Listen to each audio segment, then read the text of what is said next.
ونستعينه ونستغفره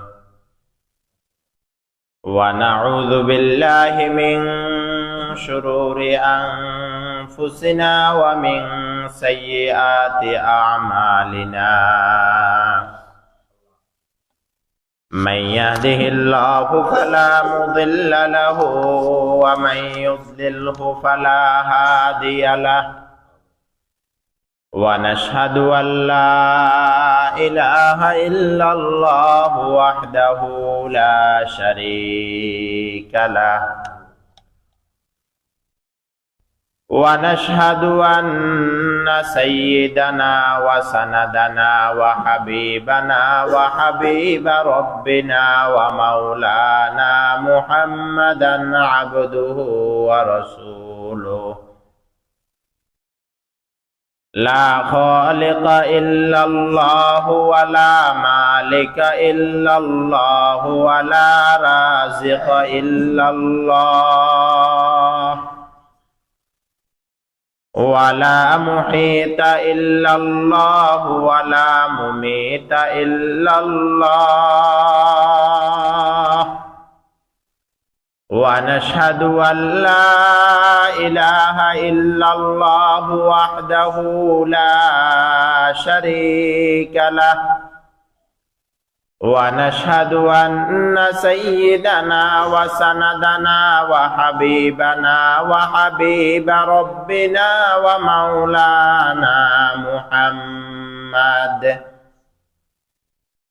ومولانا محمدا عبده ورسوله صلى الله تعالى عليه وعلى آله وأصحابه وأزواجه وبارك وسلم تسليما كثيرا كثيرا أعوذ بالله من الشيطان الرجيم بسم الله الرحمن الرحيم محمد رسول الله والذين معه أشداء على الكفار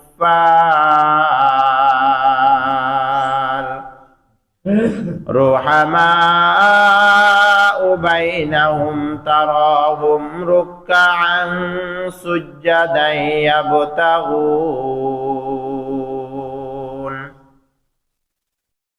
قال رسول الله صلى الله عليه وآله وسلم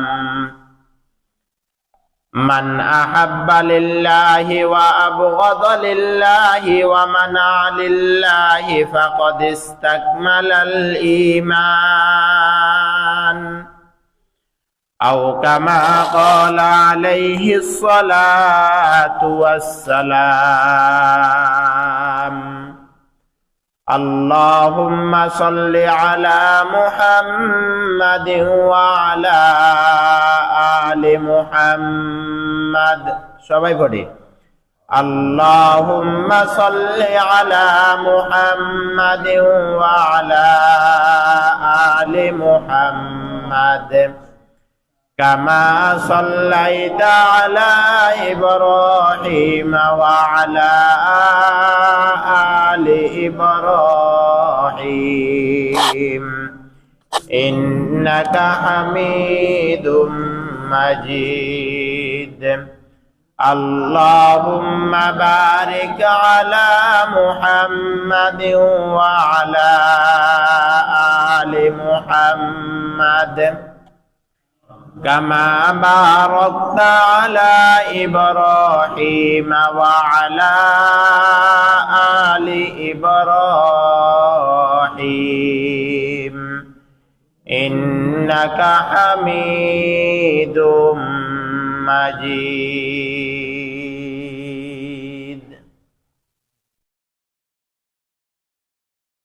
الحمد لله মহান রব্বুল আলামিনের দরবারে অসংখ্য অগণিত শুকর। যে মহান রব্বুল আলামিন আজকে শুক্রবার জুমার নামাজ আদায় করার জন্য আমাদেরকে মসজিদে আসার তৌফিক দিয়েছেন, এজন্য একবার সবাই কালিমাতুশ শুকর আদায় করি, আলহামদুলিল্লাহ। দরুদ ও সালাম আকায়ে নামদার জনাব হযরত মুহাম্মদ সাল্লাল্লাহু আলাইহি সাল্লামের উপর। যে আয়াতখানা তিলাওয়াত করা হয়েছে সূরাতুল ফাতহার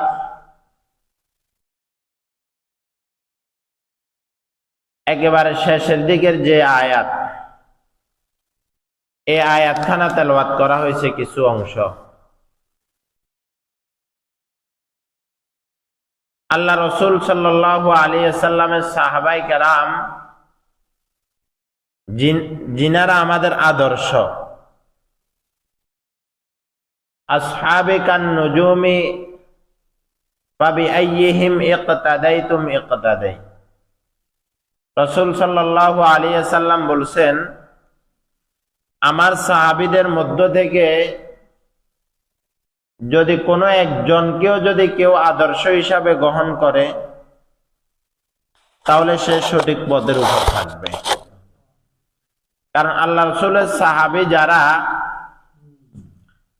তিনারা হচ্ছেন আল্লাহ রাসূলের হাতে গড়া ব্যক্তি, হাতে গড়া অভিজ্ঞ ডাক্তার। এজন্য তাদের পথ অনুসরণ করা, তিনারাই হচ্ছেন আমাদের আদর্শ।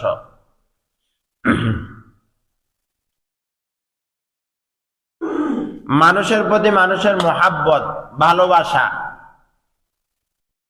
তিন কারণে মানুষ একে অপরকে ভালোবাসে। সবাই ভালো করে খেয়াল করবেন, তিন কারণে, মৌলিকভাবে তিনটা কারণে মানুষ একে অপরকে ভালোবাসে। কয় কারণে ভালোবাসে? তিন কারণে ভালোবাসে। এক নাম্বার, মানুষ যেই কারণে ভালোবাসে, এক নাম্বার হচ্ছে জামালের কারণে মানুষ ভালোবাসে। জামাল, সৌন্দর্যের কারণে একে অপরকে ভালোবাসে, সৌন্দর্যের কারণে, রূপের কারণে। রূপের কারণে এক নাম্বার হচ্ছে জামাল। দুই নাম্বার হচ্ছে একে অপরকে ভালোবাসে কেন? কামাল, গুণের কারণে। কিসের কারণে? গুণ, সিফাত। ভালো একটা গুণ আছে, ভালো একটা কি আছে? তার গুণ আছে, এই কারণে তাকে ভালোবাসে। জিজ্ঞাসা করি, ভাই আপনি তাকে ভালোবাসার কারণ কি? তার প্রতি আপনার এত মহাব্বতের কারণ কি? ও হুজুর, অন্য কোনো কারণ নাই, মাত্র একটা কারণ, যে তার কাছে ওই গুণটা আছে, কথা দিয়ে কথা রাখে।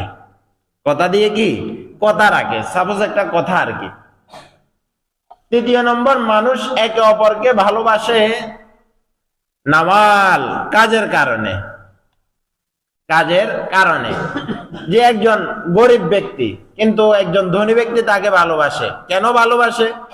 বলে যে হুজুর, তাকে যদি একটা কাজ দিই, মাশাআল্লাহ একেবারে গোছালু কাজটা সুন্দরভাবে শেষ করতে পারে, সুন্দরভাবে একেবারে গোছালু ভাবে কাজটা কি করতে পারে? শেষ করতে পারে। দেখবেন আমাদের এলাকাগুলাতে, আমাদের অঞ্চলগুলাতে বিভিন্ন মৌসুমে মানুষ কাজ করতে আসে। বিভিন্ন মৌসুমে কি করতে আসে?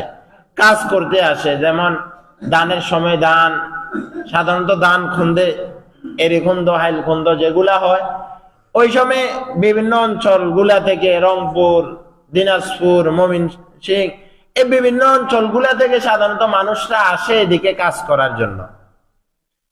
তো অনেক সময় দেখা যায় এক ব্যক্তিকে মানুষ বেশি প্রাধান্য দেয়, তার সাথে মানুষের একটা সম্পর্ক হয়ে যায়, তাকে কাজের জন্য মানুষ বেশি রাখে। কেন রাখে? বলে হুজুর, গৃহস্থ না থাকলেও সমস্যা হয় না, সে নিজের কাজ মনে করে কাজগুলা সুন্দরভাবে আদায় করে। নিজের কাজ মনে করে কাজগুলা কি করে? সুন্দরভাবে আদায় করে। এই জন্য তার কাজ ভালো লাগে, এই জন্য তাকে মহাব্বত করি, এই জন্য তার মাধ্যমে আমার কাজগুলা করাই। তাহলে বলতেছিলাম, একে অপরকে মহাব্বত করা, একে অপরকে ভালোবাসা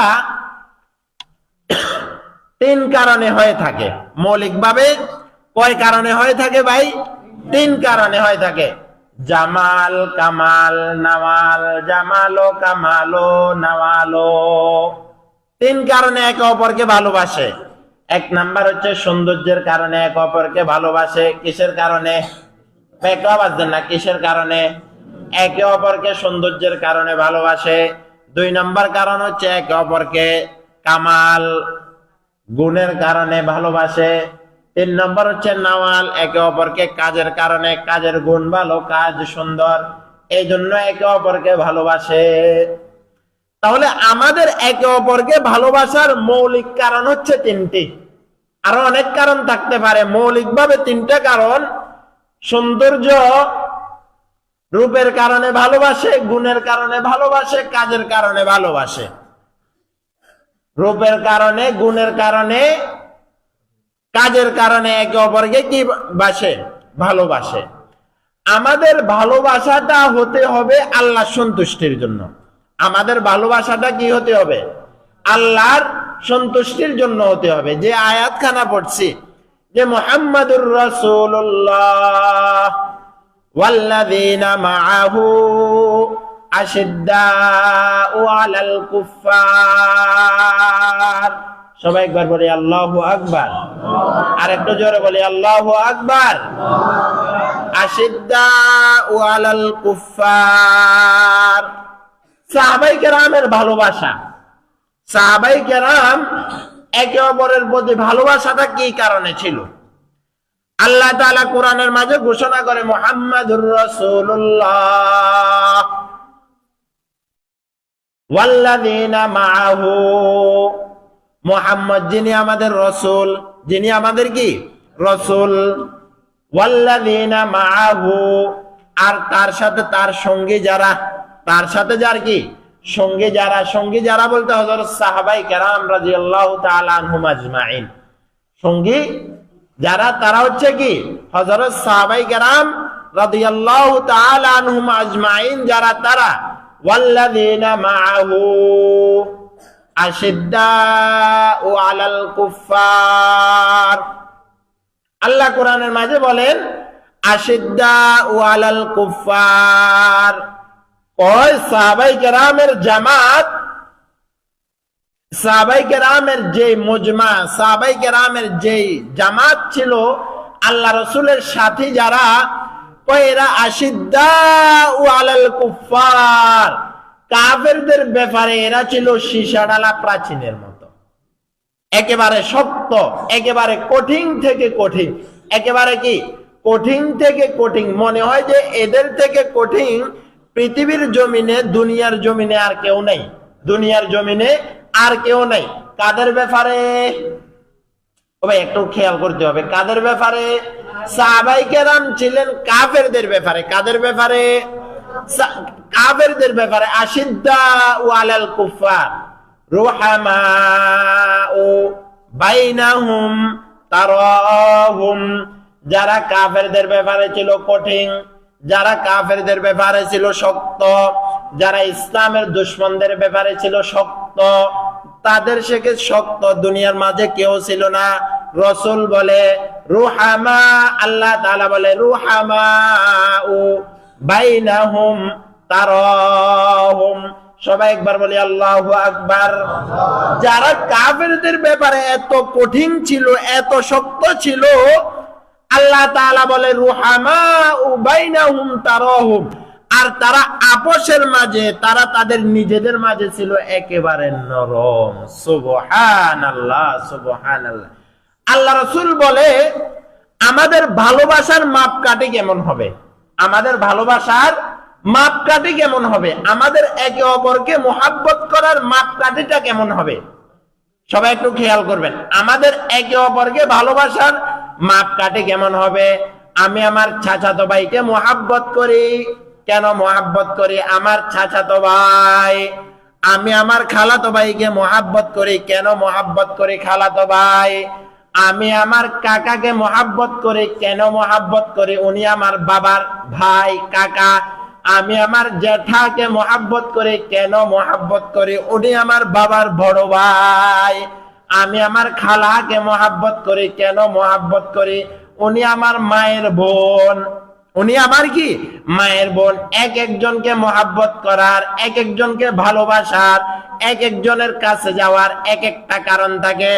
আল্লাহ রাসূল বলে মান আহাব্বা লিল্লাহ একজনকে মোহাব্বত করব আল্লাহর জন্য। কার জন্য? আল্লাহর জন্য। আমাদের মৌলিকভাবে প্রথমে তিনটা কথা বলছি, এটা সর্বপ্রথম মাথায় রাখবেন। এরপরে রাসূল বলে মোহাব্বতটা হবে কেমন, মোহাব্বতের রূপরেখা হবে কেমন, ভালোবাসার রূপরেখা হবে কেমন, আমাদের মোহাব্বতের রূপরেখা কেমন। একজনে আমাকে 1000 টাকা হাদিয়া দে, একজনে আমাকে 500 টাকা দে, এখন সে যত কিছু করুক না আমি তাকে মোহাব্বত করি, টাকার কারণে তাকে ভালোবাসলাম। একজনে আমাকে জায়গা জমিন দিল, জায়গা জমিনের কারণে ভালোবাসলাম। রাসূল বলে এটা আসল মোহাব্বত না, রাসূল বলে এটা আসল ভালোবাসা না। মান আহাব্বা লিল্লাহ, এক নাম্বার ভালোবাসা হতে হবে, যাকে ভালোবাসতে হবে তাকে ভালোবাসতে হবে আল্লাহর জন্য। সুবহানাল্লাহ। তাহলে আমাদের মূল ভালোবাসার কারণ হতে হবে যাকে আমি মোহাব্বত করব, যাকে আমি ভালোবাসবো, যাকে আমি আপন মনে করতে হবে, এটা আমার কারণ হতে হবে আল্লাহর জন্য, আল্লাহর সন্তুষ্টির জন্য, আল্লাহর রেজামন্দের জন্য। আল্লাহর কিসের জন্য? সন্তুষ্টির জন্য। যাকে আমি মোহাব্বত করব আল্লাহর সন্তুষ্টির জন্য মোহাব্বত করব, তাহলে এটাই হচ্ছে আল্লাহর জন্য।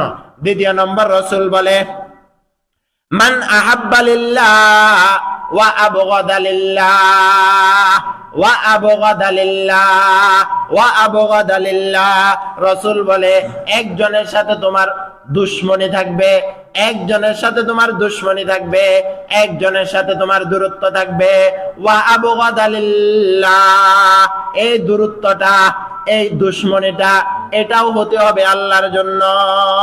এটাও হতে হবে কার জন্য ভাই? আল্লাহর জন্য। ওয়া আবগাদা লিল্লাহ ওয়া আতা লিল্লাহ, একজনের প্রতি তোমার অনুগত্য থাকবে, একজনের প্রতি দয়া থাকতে হবে। ওয়া আতা লিল্লাহ, আল্লাহর সন্তুষ্টির জন্য। রাসূল চতুর্থ নম্বর বলে ওয়া মানা লিল্লাহ, একজনের সাথে তোমার সম্পর্ক থাকবে না, তোমার পারিবারিক সম্পর্ক থাকবে না, তোমার রক্তের সম্পর্ক থাকবে না, তোমার বন্ধুত্বের সম্পর্ক থাকবে না। রাসূল বলে ওয়া মানা লিল্লাহ, চতুর্থ নম্বর যে কারণ হচ্ছে সেটাও হতে হবে আল্লাহর জন্য।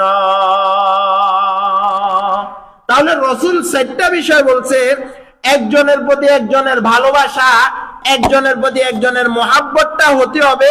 হয়তো মোহাব্বত হবে আল্লাহর জন্য, হয়তো দুশমনি হবে আল্লাহর জন্য, হয়তো তার সাথে আমার আন্তরিকতা হবে তাও আল্লাহর জন্য, হয়তো তার সাথে আমার দূরত্ব হবে তাও কার জন্য? আল্লাহর জন্য। সাহাবায়ে কেরাম কেমন ছিল? আশিদ্দাউ আলাল কুফার। খলিফাতুল মুসলিমিন আবু বকর রাদিয়াল্লাহু তাআলা আনহু, খলিফাতুল মুসলিমিন আবু বকর রাদিয়াল্লাহু তাআলা আনহু, তাদের বন্ধুত্বটা ছিল কেমন? তাদের বন্ধুত্বটা ছিল কেমন? আল্লাহ সন্তুষ্টি তাদের ছিল কেমন? আল্লাহ সন্তুষ্টি তাদের ছিল কেমন? যুদ্ধের ময়দানে গেছেন। কিসের ময়দানে গেছেন ভাই? যুদ্ধের ময়দানে গেছেন। আবু বকর রাদিয়াল্লাহু তাআলা আনহু যুদ্ধের ময়দানে গেছে রাসূলের পক্ষ থেকে, অর্থাৎ ইসলামের পক্ষ থেকে, ইসলামের পক্ষ থেকে যুদ্ধের ময়দানে গেছে।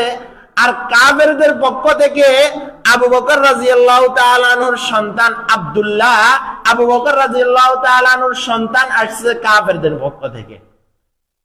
কার পক্ষ থেকে আসছে? বাবা ছেলে দুইজন। বাপ ছেলে কয়জন? দুইজন। একজন গেছে ইসলামের পক্ষ থেকে, আরেকজন আসছে কাফেরদের পক্ষ থেকে। আরেকজন আসছে কার পক্ষ থেকে? কাফেরদের পক্ষ থেকে। উভয়জন যখন যুদ্ধের ময়দানে গেলেন, যুদ্ধ চলতেছে, যুদ্ধ চলতেছে, তুমুল আঙ্গিনায় তুমুল ভাবে যুদ্ধের প্রাঙ্গণ চলতেছে। আবু বকর রাদিয়াল্লাহু তাআলা আনহুর সন্তান বলে, যখন যুদ্ধের ময়দান চলতেছিল, যুদ্ধের যখন প্রেক্ষাপট চলতেছিল, ময়দানে যখন একে অপরকে হামলা করতেছিল, আল্লাহ রাসূল সাল্লাল্লাহু আলাইহি সাল্লামের আজাল্লে খলিফা, সর্বপ্রথম খলিফা আবু বকর রাদিয়াল্লাহু তাআলা আনহু মুসলমানদের পক্ষ থেকে গেছে, সন্তান আসছে কাফেরদের পক্ষ থেকে, বাবার বিরুদ্ধে রাসূলের বিরুদ্ধে আসছে। একে অপরকে আল্লাহু আকবার সামনাসামনি হয়েছে। একে অপরের কি হয়েছে? যুদ্ধের ময়দানে সামনাসামনি হয়েছে। একে অপরকে কি? আবু বকর রাদিয়াল্লাহু তাআলা আনহু সন্তানকে দেখেন নাই। আবু বকর রাদিয়াল্লাহু তাআলা আনহু সন্তানকে হত্যা করার সুযোগ পায় নাই। সন্তান বাবাকে হত্যা করার সুযোগ পাইছে, কিন্তু হত্যা করেন নাই। কিন্তু কি করেন নাই? হত্যা করেন নাই, যুদ্ধ শেষ, পরবর্তীতে সন্তান মুসলমান হয়েছে। পরবর্তীতে সন্তান কি হয়েছে? আবু বকর রাদিয়াল্লাহু তাআলা আনহুর সন্তান মুসলমান হয়েছে। এরপরে বাবাকে একদিন বলতেছে, বাবা আপনাকে কি আমি একটা কথা বলতে পারি? বাবা বলে, হ্যাঁ বলো তো দেখি কি। কয়, যখন যুদ্ধের ময়দানে আপনি আসছেন মুসলমানের পক্ষ থেকে, আমি গেলাম কাফেরদের পক্ষ থেকে, উভয়ে যখন যুদ্ধ চলতেছে, আপনার সুযোগ ছিল না, আমার সুযোগ ছিল। আমি এমন একটা সুবর্ণ সুযোগ পেয়েছি, আমি যদি চাইতাম বাবা আপনাকে হত্যা করতে পারতাম, কিন্তু হত্যা করি নাই। কেন করি নাই? আপনি আমার জন্মদাতা পিতা, এই জন্য আমি আপনাকে ওই দিন হত্যা করি নাই। আবু বকর রাদিয়াল্লাহু তাআলা আনহু বলে, খোদার কসম, খোদার কসম, তুমি সাক্ষী থাকো, আল্লাহকে সাক্ষী রেখে বলতেছি, ওই দিন যদি আমি আবু বকরের এই সুযোগ পাইতাম, তোমাকে যে আমি জন্ম দিলাম, তুমি যে আমার সন্তান, কিন্তু তুমি বাবা কাফের, ওই দিন যদি আমি সুযোগ পাইতাম, এই সুযোগ আমি হাতছাড়া করতাম না, আমি সঙ্গে সঙ্গে তোমাকে হত্যা করে ফেলতাম। মান আহাব্বা লিল্লাহ, কারণ তোমার সাথে আমার সম্পর্কটা বাবা ছেলের সম্পর্ক, এটা দূরের কথা। সর্বপ্রথম সম্পর্ক হচ্ছে আমি তোমাকে মহাব্বত করি আল্লাহর জন্য। ওয়া মানা লিল্লাহ, তোমার সাথে আমার দূরত্ব থাকলে সেটাও হবে আল্লাহর জন্য। তাহলে সাহাবায়ে কেরাম বাবা ছেলে একে অপরকে বলতেছে, সন্তান বলতেছে আমি সুযোগ পাইছি, হত্যা করি নাই। বাবা বলে, আমি যদি ওই সময় ওই মুহূর্তে সুযোগ পাইতাম, আমি তোমাকে হত্যা করে ফেলতাম। এটা ছিল ইসলাম। কেন? তাদের মুহাব্বতটা আল্লাহর জন্য ছিল, তাদের মুহাব্বতটা আল্লাহর জন্য ছিল। দুশমনিটাও ছিল কার জন্য ভাই? আল্লাহর জন্য। একে অপরকে ভালোবাসতেন, তাও আল্লাহর জন্য। একে অপরের সাথে শত্রুতা পোষণ করতেন, তাও ছিল আল্লাহর জন্য। কিন্তু আমাদের অবস্থাটা কি? আমি আর আপনি একজনকে মোহাব্বত করি, হায় রে সে আমার দলের লোক, যত অন্যায় করুক না তার পক্ষে আমি থাকতে হবে। কথা বলেন না ঠিক কিনা? কথায় তো আসছে, এটা ঠিক না বে ঠিক? তো ঠিক হলে একটু জোরে বলবেন। সে আমার কি দলের লোক, আমার গ্রুপের লোক, আমার সেনালের লোক। অতএব সে যদি খুনের আসামি হোক না, সে রসুলের বিরুদ্ধেও যাক না, সে আল্লাহর বিরুদ্ধেও যাক না, আমি তার বিরুদ্ধে বলতে পারবো না। কথা বলেন ঠিক কিনা? কেন তার বিরুদ্ধে আমি বলতে পারবো না? সে আমার দলের লোক, সে আমার ভাই। আল্লাহর বিরুদ্ধে বলক, সমস্যা নেই, সে আমার রক্তের ভাই। সে আমার স্ত্রী, সমস্যা নাই।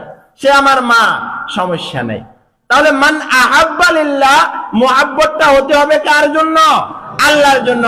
এখন সে কি আমার মা, সে কি আমার স্ত্রী, সে কি আমার ভাই, সে কি আমার দলের লোক, সে কি আমার মহল্লার লোক, যখন আল্লাহর সাথে তার দূরত্ব হয়ে যাবে, ইসলামের সাথে তার দূরত্ব হয়ে যাবে, তাহলে আমার তার সাথে দূরত্বটা হওয়া আমার আপনার ব্যক্তিগত বিষয় না, আমার আপনার আল্লাহ রসুল যে বলছে, এই জন্য তার সাথে আমার সম্পর্ক থাকবে, তার সাথে আমার দূরত্ব থাকবে।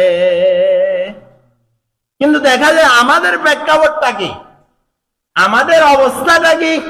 একজনে করে আরেক দল, আরেকজনে করে আরেক দল।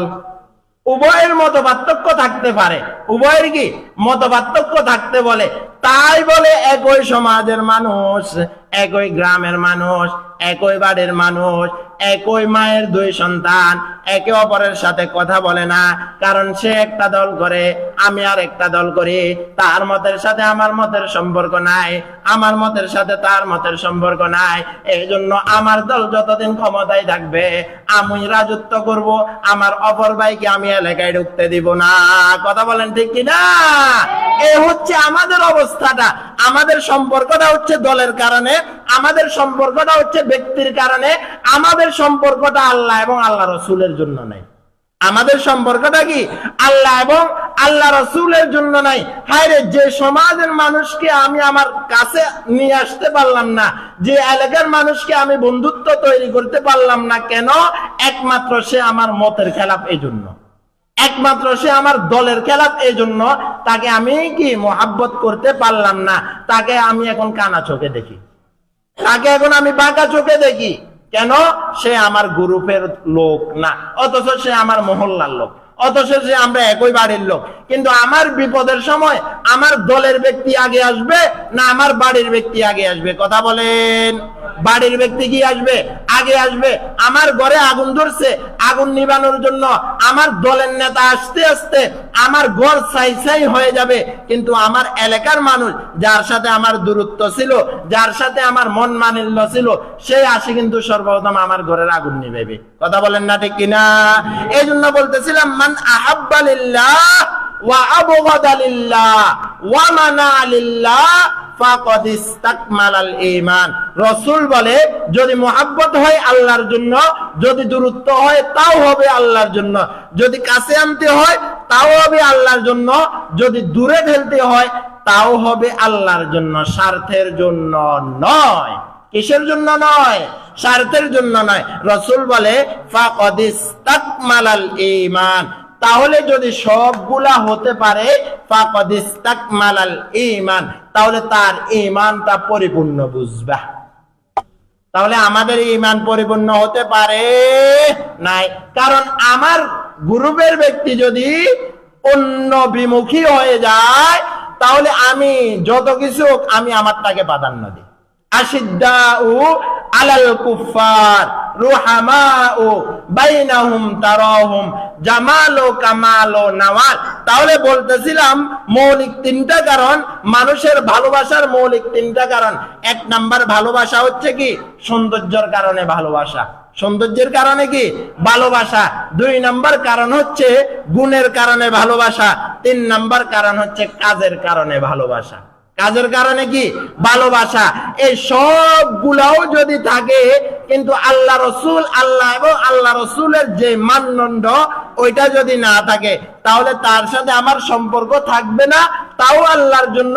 তার সাথে আমার সম্পর্ক থাকবে, তাও আল্লাহর জন্য। তাও কি? আল্লাহর জন্য। আল্লাহ রসুল সাল্লাল্লাহু আলাইহি সাল্লামের স্ত্রী মাইমুনা রাদিয়াল্লাহু তাআলা আনহা, মাইমুনা রাদিয়াল্লাহু তাআলা আনহা আল্লাহ রসুলের স্ত্রী, আল্লাহ রসুলের শ্বশুর আবু সুফিয়ান। সবাই একটু খেয়াল করেন, সময় একেবারে শেষের দিকে। আবু সুফিয়ান পরবর্তীতে সাহাবী হয়েছেন, রসুলের সাহাবী হয়েছেন রাদিয়াল্লাহু তাআলা আনহুম আজমাইন। আল্লাহ তাকে মাফ করে দিচ্ছেন। আবু সুফিয়ান রাদিয়াল্লাহু তাআলা আনহু এখনো ইসলাম ধর্ম গ্রহণ করেন নাই। মেয়ে ইসলাম ধর্ম গ্রহণ করছেন, আল্লাহ রসুলের স্ত্রী হয়েছেন। মেয়ের বাসায় আসছে, শ্বশুর আসছে মেয়ের বাসায়, অর্থাৎ আল্লাহ রসুলের বাসায় আসছে। আল্লাহ রসুলের বাসায় আসি সবে মাত্র মেয়ের বিছানার মাঝে বসবেন। মেয়ের কি? বিছানার মাঝে বসবেন। মেয়ে বলে, বাবা খবরদার, আপনি এখনো ইসলাম ধর্ম গ্রহণ করেন নাই, অতএব আপনি এই পবিত্র রসুলের যে দেহ মুবারক এখানে থাকে, শরীর মুবারক এখানে থাকে, আপনি এই পবিত্র স্থানে আপনি ততক্ষণ পর্যন্ত বসতে পারবেন না যতক্ষণ পর্যন্ত না আপনি ইসলাম ধর্ম গ্রহণ করবেন। বাবার বেলায়ও কি নাই? ছাড় নাই। এই জন্য বলতেছিলাম, আমাদের সম্পর্কটা থাকতে হবে কিসের জন্য? আল্লাহ এবং আল্লাহ রসুলের সন্তুষ্টির জন্য। আমাদের দূরত্বটা থাকতে হবে আল্লাহ এবং আল্লাহ রসুলের জন্য। আমাদের কাছে থাকতে হবে আল্লাহ এবং আল্লাহ রসুলের জন্য। আমাদের দূরে থাকতে হবে আল্লাহ এবং আল্লাহ রসুলের সন্তুষ্টির জন্য। অতএব এর বিপরীতে যদি হয়, সেটাকে আমি প্রাধান্য দিব না। আল্লাহ রসুল যেটাকে প্রাধান্য দিয়েছেন, আল্লাহ যেটাকে প্রাধান্য দিয়েছেন, এটাকে যদি আমি প্রাধান্য দিই, ফাকাদ ইসতাকমালাল ঈমান, আমাদের ঈমান পরিপূর্ণ হবে। অতএব আল্লাহ তাআলা আমাদের সবাইকে, আমাদের এলাকাবাসীকে, আমাদের মহল্লাবাসীকে, আমাদের সবাইয়ের মাঝে আল্লাহ সন্তুষ্টির জন্য, আল্লাহর রেজামন্দের জন্য একে অপরকে মুহাব্বত করার তৌফিক দান করুক। সবাই বলি আমিন। ওয়া আখির দাওয়ানা আনিল হামদুলিল্লাহি রাব্বিল আলামিন।